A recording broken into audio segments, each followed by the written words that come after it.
Good morning students. आज का जो टॉपिक ले रही हूँ मैं, हिमांक में अवनमन। Today's topic is depression and freezing point. This is the third colligative property of solution. विलयन का तीसरा अणुसंख्या गुण है हिमांक में अवनमन। इसे समझने से पहले थोड़ा सा मैं आपको बताऊंगी कि जो प्योर सॉल्वेंट है, प्योर सॉल्वेंट शुद्ध विलायक, इसमें जब हम कोई भी नॉन वोलेटाइल सॉल्यूट मिलाते हैं, नॉन वोलेटाइल, ऐसा सॉल्यूट नॉन वोलेटाइल यानी अवाष्पशील, जिसका वाष्प बनाने में कोई योगदान नहीं होता, जिसका वेपर बनाने में कोई कंट्रीब्यूशन नहीं होता, ऐसा सॉल्यूट मिला देते हैं तो जो सॉल्यूशन बनता है। तो प्योर सॉल्वेंट का वेपर प्रेशर जो है वो डिक्रीज हो जाता है।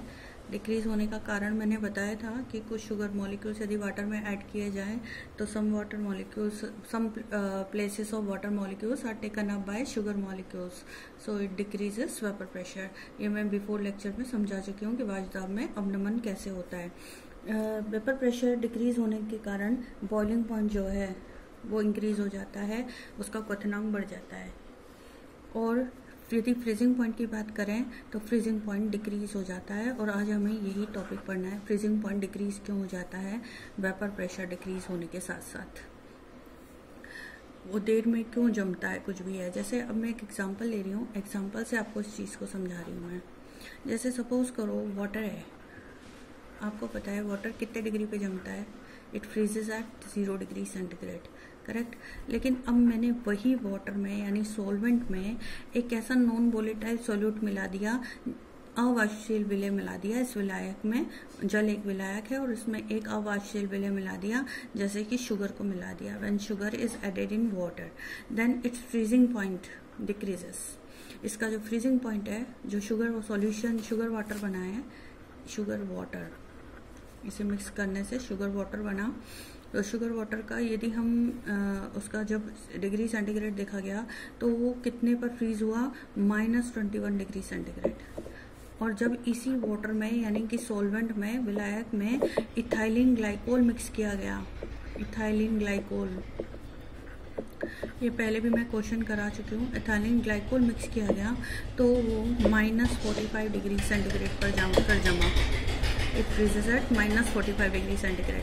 तो जो वाटर 0 डिग्री सेंटीग्रेड इसका फ्रीजिंग पॉइंट है, लेकिन शुगर मिलाने पर उसका फ्रीजिंग पॉइंट घटकर हो गया 21 डिग्री सेंटीग्रेड, मतलब बहुत लोअर में चला गया उसका फ्रीजिंग पॉइंट, बहुत माइनस में चला गया। तब जाके वो शुगर वाटर जमेगा, वो जमता है -21 डिग्री सेंटीग्रेड पर। तो इसे ही हम डिप्रेशन इन फ्रीजिंग पॉइंट कहते हैं, जो कि 0 डिग्री सेंटीग्रेड से घटकर किस पर आ गया, -21 डिग्री सेंटीग्रेड पर आ गया। हिंदी में इसे कहते हैं हिमांक में अवनमन। जिसका हिमांक कितना था, वाटर जल का हिमांक कितना था, 0 डिग्री सेंटीग्रेड, लेकिन जैसे ही हमने उसमें शुगर ऐड करी, जल में शुगर मिलाई, तो उसका जो हिमांक था वो -21 डिग्री सेंटीग्रेड घटकर हो गया। तो इसे ही हम अवनमन यानी घटना कहते हैं हिमांक में, ठीक है। ये तो हुई एग्जाम्पल की बात, ताकि आपको समझ में आ जाए हिमांक में अवनमन क्या है। अब मैं आपको एक ग्राफ बना रही हूँ। ग्राफ बनाने के लिए सबसे पहले ग्राफ प्लॉट करते हैं अपन। इसमें वही एक्स एक्सिस और वाई एक्सिस समझा रही हूँ मैं। वाई एक्सिस पे आपने वो ले लिया वेपर प्रेशर, पहले की तरह वेपर प्रेशर, और एक्स एक्सिस पर आपने ले लिया टेम्परेचर, टी, टेम्परेचर, ठीक है। एक कर्व में यहाँ बना रही हूँ ए बी, और बी पॉइंट पर इसको वापस से एक्सटेंड कर रही हूँ सी तक, ताकि अच्छी तरह समझ में आए। और बी और सी को कट करके एक पॉइंट लगा रही हूँ यहाँ पर ई पॉइंट, और इसे लेते हुए एक कर्व और खींच रही हूँ मैं, डी ई कर्व, जो कि डी से स्टार्ट होता है और ई पे फिनिश होता है। तो ये दो कर्व बने, ए बी सी और डी ई सी, ठीक है। अब पहला जो कर्व है वो शुद्ध विलायक के लिए लेंगे, और दूसरा कर्व जो है वो हम विलयन के लिए लेंगे, जैसा कि हमने क्वथनांक के उन्नयन में भी लिया था, एलिवेशन ऑफ बॉइलिंग पॉइंट में भी लिया था। पहला हम प्योर सॉल्वेंट के लिए लेंगे कर्व, और दूसरा हम लेंगे सॉल्यूशन के लिए। तो यहाँ पर हम लेकिन लिक्विड सॉल्वेंट का vapour pressure vapour pressure of liquid solvent और यहाँ पे vapour pressure of solid solvent, solid solvent. ठीक है, यहाँ पे हमने लिया है द्रव विलायक का वाष्प दाब, द्रव विलायक का वाष्प दाब, और इधर हम लेंगे ठोस विलायक का वाष्प दाब बी पॉइंट के बाद। ठीक है, बी पॉइंट वो स्थिति है जब द्रव विलायक का वाष्प दाब ठोस विलायक के वाष्प दाब के बराबर हो जाएगा, अर्थात द्रव विलायक और ठोस विलायक जो है उनके वाष्प दाब जो हैं वो इक्विलिब्रियम या साम्यावस्था में होंगे। उस पॉइंट को हम बी पॉइंट यानी कि इसका जो द्रव विलायक है, द्रव विलायक का फ्रीजिंग पॉइंट कहेंगे, फ्रीजिंग पॉइंट हिमांक, और शुद्ध विलायक है इसलिए इसको TF नोट से रिप्रेजेंट करेंगे। तो ये फ्रीजिंग पॉइंट हो गया सॉल्वेंट का, फ्रीजिंग पॉइंट बी। जब सारा जो लिक्विड है सॉल्वेंट, वो किस में चेंज हो रहा है, सॉलिड सॉल्वेंट में चेंज हो रहा है। तो लिक्विड जब सॉलिड में चेंज होता है यानी द्रव जब ठोस में बदलता है, तभी उस पॉइंट को हम कहते हैं फ्रीजिंग पॉइंट या हिमांक। तो ये हिमांक किसका है, सॉल्वेंट का है, तो इसे नोड TF नोड से रिप्रेजेंट कर रही हूं मैं। ठीक है, अब इसके नीचे जो कर्व बनाया है वो नीचे इसलिए है क्योंकि इसका वेपर प्रेशर कम है सॉल्यूशन का, क्योंकि हम सॉल्वेंट में अब क्या मिला रहे हैं, सोल्यूट मिला रहे हैं, नॉन वोलेटाइल अवाष्य विलय मिला रहे हैं, तो सॉल्यूशन का वेपर प्रेशर क्या हो जाएगा, डिक्रीज हो जाएगा, इसलिए इस कर्व के नीचे बना रहे हैं विलयन का। तो ये है विलयन का वाष्प दाब, विलयन का वाष्प दाब या वेपर प्रेशर ऑफ सॉल्यूशन। और ये ई पॉइंट पर विलयन का वाष्प दाब जो है वो ठोस विलायक के वाष्प दाब के बराबर हो जाता है। उस पॉइंट पर ये जमना प्रारंभ कर देता है, अर्थात जो सॉल्यूशन का वेपर प्रेशर है will be equal to vapour pressure of solid solvent at point E. So this is the freezing point of, this is the freezing point of solution TF. It is represented by TF. तो B के बाद मैंने E इसलिए लिखा है क्योंकि देखो B point पर तो विलायक जमना प्रारंभ करता है, लेकिन उसके नीचे मतलब जो अवनमन हुआ है, हिमांक में अवनमन हुआ है, फ्रीजिंग पॉइंट में डिप्रेशन आया है, इसका वो है अर्थ है कि जो विलयन है वो देर में जाकर जमना प्रारंभ करता है, यानी ई पॉइंट पर जाकर जमना प्रारंभ करता है, जबकि द्रव विलायक बी पॉइंट पर ही जमना प्रारंभ कर देता है। लेकिन जब उस द्रव विलायक में हम अवाष्य विलय मिलाकर और विलयन बना देते हैं, सॉल्यूशन बना देते हैं नॉन वोलेटाइल सॉल्यूट मिलाकर, तो उसका जो फ्रीजिंग पॉइंट है वो डिक्रीज हो जाता है, यानी कम हो जाता है। तो कम होने के कारण बी के बाद आता है, यानी जमना देर से प्रारंभ करता है सॉल्यूशन। तो जमना देर से प्रारंभ करता है तो इसका जो TF है वो TF नोट से कम होता है। तो ये जो डिफरेंस होता है इसे हम कहेंगे डेल TF, बिल्कुल डेल TB की तरह होता है ये।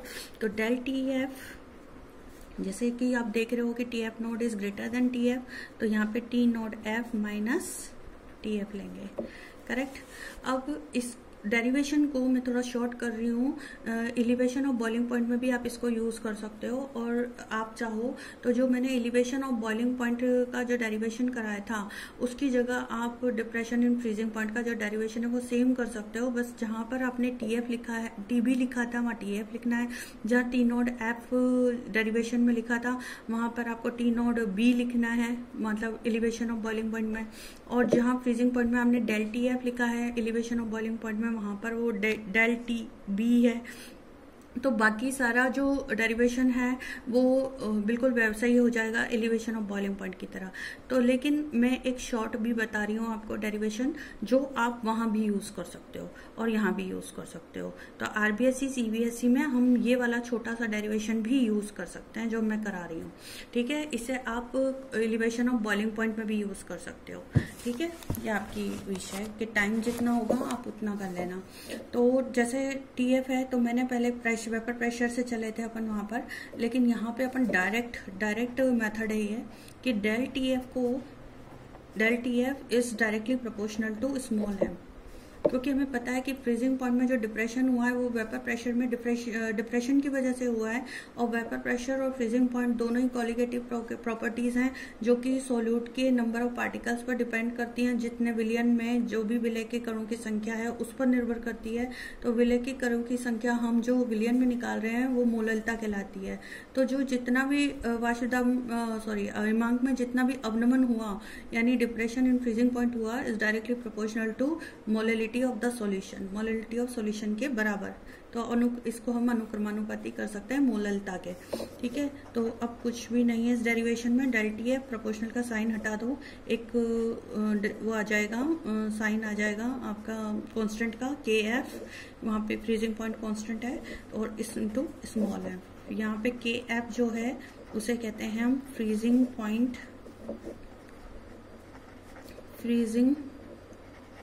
पॉइंट डिप्रेशन कांस्टेंट, और हिंदी में से कहते हैं हिमांक का अवनमन स्थिरांक, हिमांक अवनमन स्थिरांक।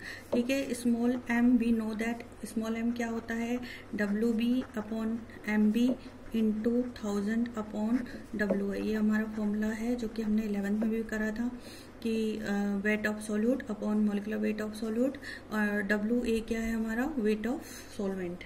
ठीक है, अब इस एम की वैल्यू को हम यहाँ पर पुट कर देते हैं, तो del T F equal to किसके बराबर हो जाएगा, K F into W B upon M B into 1000 upon W A. ठीक है, और इससे हम वेट ऑफ सॉल्यूट भी निकाल सकते हैं, मॉलिक्यूलर वेट ऑफ सॉल्यूट भी निकाल सकते हैं। तो एम बी जो होगा वो इक्वल हो जाएगा K F into W B into 1000 upon del T F into W ए।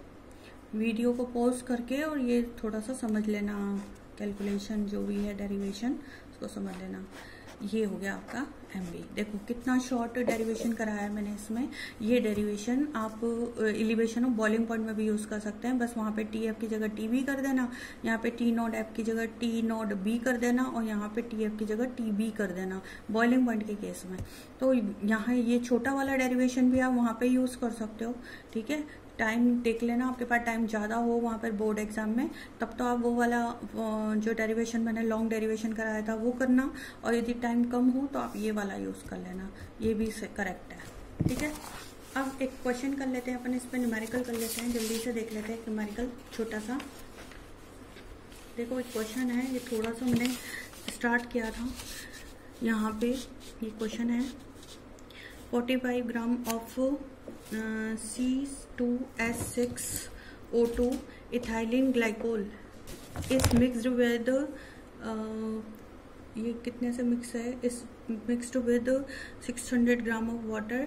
कैलकुलेट के एफ दे रखा है इसमें 1.86, और क्वेश्चन है आपका फ्रीजिंग पॉइंट डिप्रेशन निकालना है और freezing point of the solution निकालना है। ठीक है, तो देखो आप क्वेश्चन में फ्रीजिंग पॉइंट डिप्रेशन निकालते हैं तो डेल टी एफ का सीधे सीधे फॉर्मूला है अपने पास, के एफ इंटू एम। अभी थोड़ी देर पहले निकाला था ये फॉर्मूला हमने, T F is equal to K F into M.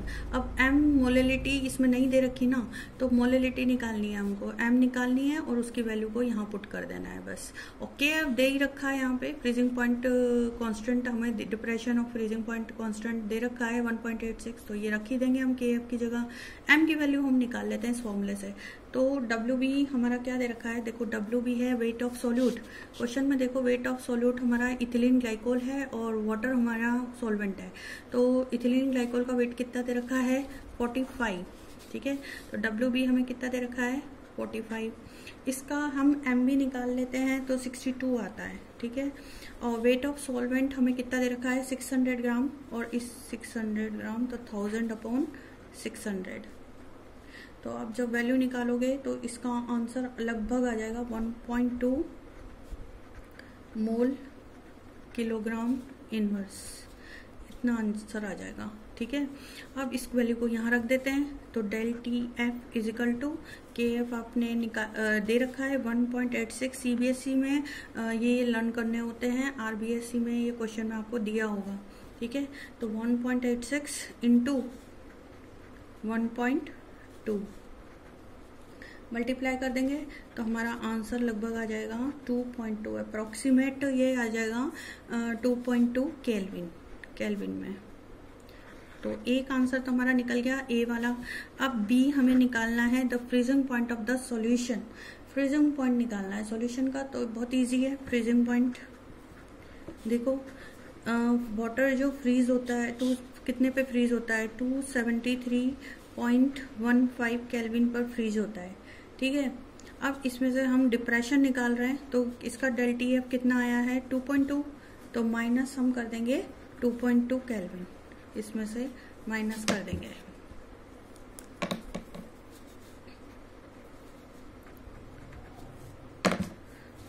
Kelvin minus कर देंगे तो इसका आंसर लगभग आ जाएगा 270.95 केल्विन। ठीक है, ये दोनों आंसर निकल गए। ये डिप्रेशन एंड फ्रीजिंग पॉइंट आ गया। वाटर फ्रीजेज एट 273.15 और हमारा डेल टी एफ कितना आया, विमांग में कितना अवनमन आया हमारा 2.2, उस 2.2 को हम माइनस कर देंगे तो आंसर आ जाएगा। तो सेकंड आंसर भी हमारा निकल गया। तो question directly formula based question है, कोई प्रॉब्लम होनी नहीं चाहिए। ठीक है, थैंक यू।